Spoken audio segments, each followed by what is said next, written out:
l'a dit également, dans des événements où il y a une forte intensité politique, où il y a des clivages parfois, au-delà de ce travail que le journaliste doit faire tous les jours, quelle que soit la nature de l'événement, donc il doit tenir compte aussi de la sensibilité de certains événements. Il ne l'invente pas, c'est ainsi depuis la nuit des temps. Éviter des propos qui peuvent stigmatiser, qui peuvent être source de violence. Il a cité quelques exemples.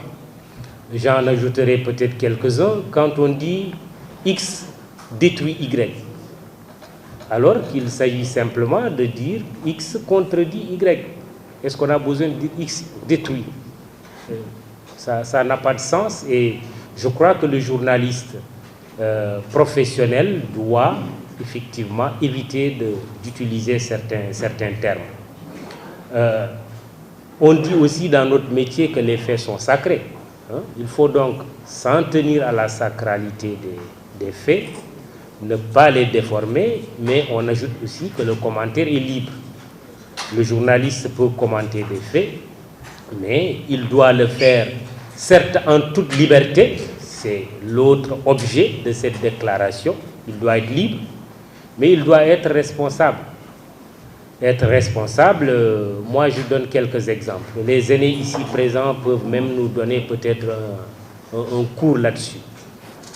Quand il s'est agi, par exemple, de traiter il y a quelques années une tension entre le Sénégal et la Mauritanie, après les événements de 89 déjà, les événements de 89, il y a eu une tension à un moment donné, à la suite de déclarations tenues par le président de la République du Sénégal d'alors, et puis il y a eu une réaction du côté de Nouakchott, par la voix également de son président. Nous étions à l'époque à Walfadjri, et puis on nous a rapporté des informations que nous avons d'ailleurs pu recouper, sous le contrôle de notre aîné Mamles Camara, qui nous écoute certainement, qui faisait état de boutiques qui avaient été attaquées par des compatriotes.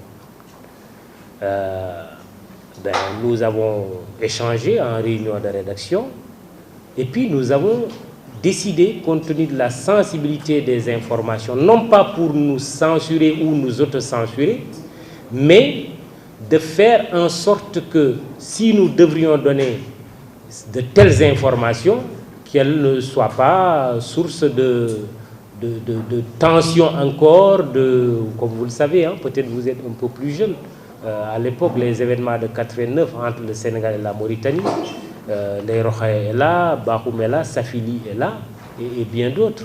C'était des événements sanglants.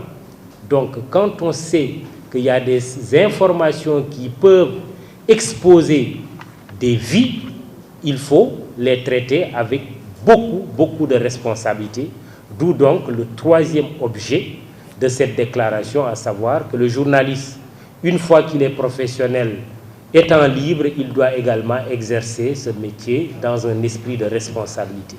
Donc inviter les uns et les autres à faire leur travail sans verser dans l'excès, c'est extrêmement important. Je pense aussi, à côté de la responsabilité des médias, il y a la responsabilité des acteurs.